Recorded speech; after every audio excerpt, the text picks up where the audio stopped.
সিদ্ধ করে এটা নেব। আর এই শালুক সিদ্ধ খেতে কিন্তু অনেক মজা। আর এই শালুকটা কিন্তু যে শাপলা খায় সেই শাপলার নিচেই কিন্তু ফান হয়, ফানের নিচেই শালুকগুলো পাওয়া যায়।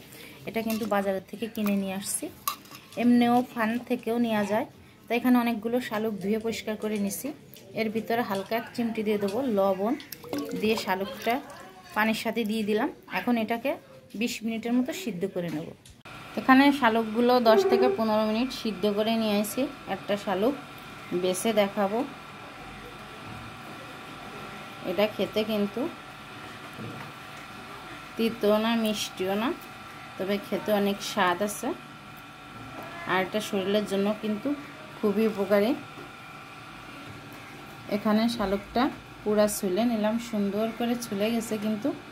আর এটা দেখাচ্ছি কতটা ভেঙে একদম ওর ভিতরে ছাতুর মতো। এটা খেতে কিন্তু অনেক মজা। তা আপনারা এভাবে খেয়ে দেখবেন সিদ্ধ করে।